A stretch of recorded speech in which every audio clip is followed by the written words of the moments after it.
800 километров от российско-казахстанской границы, и мы в Аральске. Некогда воды Аральского моря омывали окраины этого рыбацкого города. Сегодня они ушли на 300 километров вглубь пустыни. Экологическая катастрофа разразилась в конце 50-х, и за несколько десятилетий Арал высох более чем наполовину. Чтобы достичь его вод, нам пришлось проехать более 200 километров по пустынному бездорожью. Однако не все так плохо, как показалось на первый взгляд. Несколько десятков лет назад за моей спиной всю эту равнину покрывала вода Аральского моря.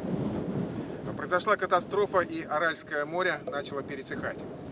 Сегодня казахское правительство предпринимает все меры для того, чтобы восстановить хотя бы малую толику того водного богатства, которое было здесь когда-то. По словам местных жителей, последние годы жизнь при Арале налаживается. С увеличением водного зеркала Малого Арала растут темпы рыбацкого промысла. Это основной доход в этих местах. С увеличением водного зеркала Малого Арала растут темпы рыбного промысла. Это основной доход в этих местах. В рыбацких поселках появилась молодежь, которая продолжает дело своих отцов и дедов. Увеличилось количество рыбы. Если раньше в местных водах обитало всего 2 вида, теперь более 20. Со строительством гидросооружений стало намного лучше. Больше воды, больше рыбы ловить стали. Это главный источник нашего благосостояния. В богатстве рыбных ресурсов возрождаемого Арала мы смогли убедиться воочию. Видно, что сдвиги происходят в лучшую сторону.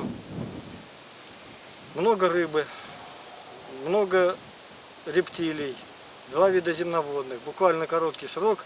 Вот это обилие, концентрация жизни, видов очень радует. Все это стало возможным благодаря проекту регулирования русла реки Сырдарья и сохранения северной части Арала. В 2005 году была построена Кокральская плотина. Теперь она сдерживает уход пресной воды из Малого Арала в Большой Соленый Арал. Вторая фаза проекта подразумевает дальнейшее обводнение пустыни. Жители Аральска смогут рассчитывать на возвращение статуса портового города, и волны Арала будут плескать всего в километре от их домов. Рустам Серздинов специально для Вести Башкортостан.